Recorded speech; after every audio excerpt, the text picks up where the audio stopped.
un poco producto de la situación de pánico que se produjo y la consternación, porque era la primera vez en la historia de España, y de hecho no ha habido posteriormente otro delito de esas características, ¿verdad? Entonces era la primera vez en España y por ahora la única que se había asesinado a 3 niñas o a 3 jóvenes en un mismo hecho criminal. Eso generó una situación de pánico, de incredulidad, y estableció una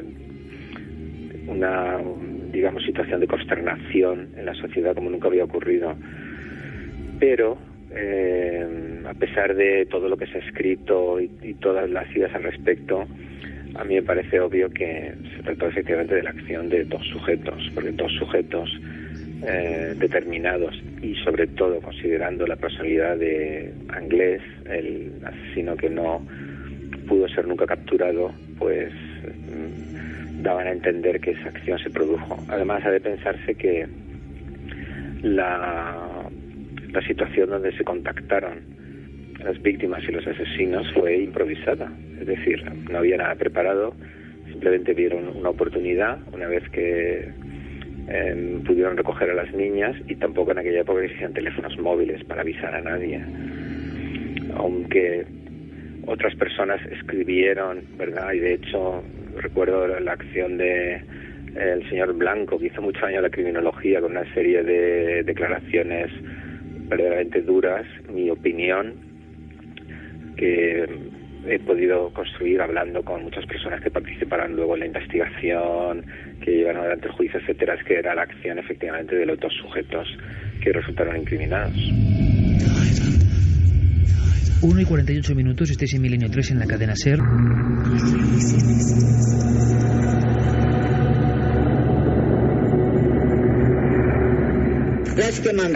La verdad es que mantengo lo que dije en su día, que soy una puta cabeza de turco de esto, y punto, se ha acabado. No he infringido la ley en mi vida, he cometido errores, he robado un banco, he hecho gilipollas, pero de ahí a lo otro, no. Lo que hicieron con esas chicas no tiene perdón de Dios. Sexual, y que los que hay detrás pues es un grupo de estos elitistas de degenerados. Miguel Ricard y Antonio Anglès no son más que 2 cabezas de turcos, no tuvieron nada que ver en el rapto, tortura, violación y asesinato de la niña en Alcácer. La teoría de la conspiración que tanto defendió Fernando García y bueno, algunos de sus seguidores, yo la verdad es que me he leído prácticamente todo el sumario, son muchos folios, y para mí no hay ni conspiración, ni complot, ni vídeos snap. Como mucho cabe la posibilidad, y de hecho la sentencia deja la puerta abierta a la participación de una tercera persona. Yo no creía en esto hasta que lo comprobé perfectamente en el sumario, ¿no? Que efectivamente hubo unos responsables intelectuales que no fueron nunca capturados. La versión oficial del caso Alcácer, que plantea la autoría de ese supuesto Antonio Anglès y la de Miguel Ricard, condenado por la Audiencia Provincial de Valencia, está basada única y exclusivamente en que supuestamente Miguel Ricard declaró que él junto con Antonio Anglès eran quienes lo habían hecho. Sin embargo, las pruebas reales, lo que se encuentra tanto en el sumario A como en el rollo de sala, como en el sumario B, que posteriormente quedó abierto para la posible averiguación de nuevos autores que hubieran podido cometer el delito, lo único que demuestran sin ningún género de dudas es que Antonio Anglès y Miguel Ricard no fueron los autores materiales de las torturas, violaciones y asesinatos de Miriam, Toni y Desiré. Juan Ignacio, hay mucha gente joven esta noche que yo creo que quizá por fortuna para ellos, aunque a veces hay que conocer el mal para entenderlo y evitarlo, ¿no? Pero que no conocen los entresijos del caso Alcácer. Si tú tuvieras que contarles cuáles son las pruebas, si puedes casi de forma telegráfica, a la que tú te sigues aferrando o que crees que demuestran esa teoría no oficial. Bueno, la primera de las pruebas fundamentales son los 8 vellos púbicos, que son los únicos que han sido analizados y sacado su ADN por el catedrático de Medicina Legal de la Facultad de Santiago de Compostela, y que demuestran que pertenecen como mínimo a 6 y probablemente a 8, y cito textualmente, personas diferentes, y ninguno de ellos es Antonio Anglés y Miguel Ricard. Se acabó.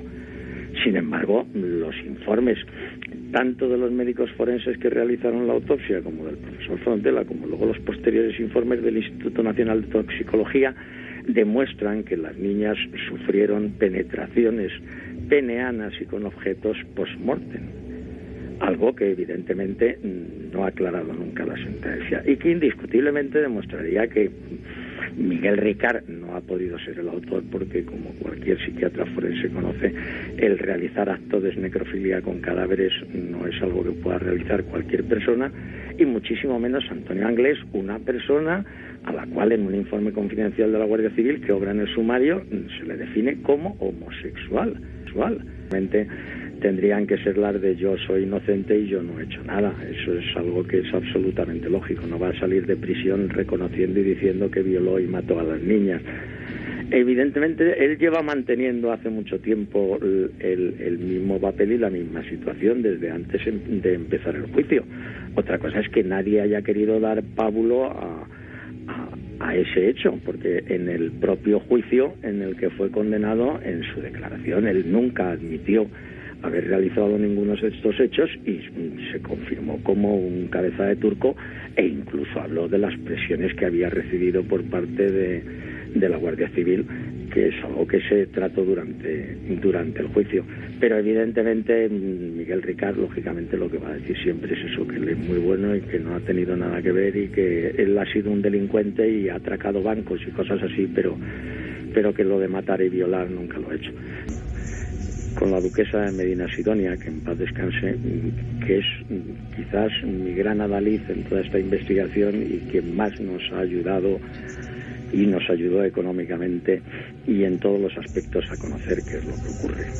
Pero por intentar ser breve, aquí ocurre que por intereses concretos de unas personas concretas se encarga a un grupo de delincuentes el secuestro de estas 3 niñas, que una vez que se realiza el secuestro con las 3 niñas, amén de los diferentes actos que ocurrieron, que ahí tendríamos que charlar durante mucho tiempo porque tú has planteado las diferentes hipótesis de lo que pudo suceder, pero evidentemente algo absolutamente terrorífico. Pero fundamentalmente hay que tener muy claro que el móvil no es un móvil sexual. El móvil de Alcácer es un móvil de poder.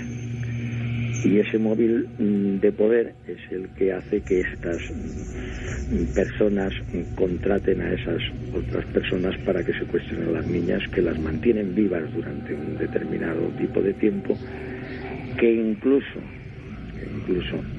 llegan a plantear chantajes al Estado, y que finalmente, tras llegar a determinados acuerdos, pues los cadáveres aparecen en un lugar determinado junto con los culpables. Unas investigaciones que nosotros realizamos tenían una fuerza fidedigna tan importante como para que el entonces ministro del Interior, don Jaime Mayor Oreja, me recibiera a mí el día 14 de diciembre del año 1996, para el que quiera consultar las hemerotecas. No creo que el ministro del Interior reciba muchos periodistas para hablar de un caso concreto. Eso significa que antes has tenido que pasar pues desde el subsecretario hasta por toda la escala desde abajo, contando, explicando y demostrando los datos que tienes. Entonces, evidentemente, una de las cosas que había no era una grabación, era más de una grabación que yo tengo en mi poder y que evidentemente se entregaron en el Ministerio del Interior, porque yo entonces tenía un sentido de la responsabilidad absoluta. Yo podía haber editado sin comprobar la veracidad o no de las cintas cuando estábamos en el Mississippi, haberlas publicado y haber montado algo chinche o haberlas vendido o haber ganado dinero, pero yo entendía que eso tenía la gravedad suficiente como para entender que el caso Alcácer no lo voy a resolver yo, el caso Alcácer lo tienen que resolver los tribunales de justicia, evidentemente con la ayuda y participación de los miembros y fuerzas de seguridad del Estado. Entonces yo, claro, que entrego esa cinta al asesor del ministro en las siguientes reuniones que nosotros mantenemos. ¿Eran filmaciones reales? ¿Tú identificabas a los personajes? La más importante de las que hay no es una snap movie. Nunca he comentado que sea una snap movie. Es una filmación en la que está sobre una camilla el cuerpo de una de las niñas y van pasando por delante en una especie de fila, como rindiendo no se sabe qué, porque no se hacen gestos, van pasando, van parando, van mirando, pues como cuando alguien va a un velatorio, y aparecen, pues eso, una serie de personas que entran por una zona de la escena, dan la vuelta a la camilla y salen por el otro lado. Juan Ignacio, este criptogrupo de poder, tú crees en su existencia, y la pregunta es el único acto, el de Alcácer? Porque también hay una pregunta ahí pendiente, ¿no? ¿Estas personas siguen siendo un peligro? ¿Esa escenificación es única? ¿Hay que tener miedo porque estas personas siguen con la sed de volver a hacer chantajes con ritualística de este tipo?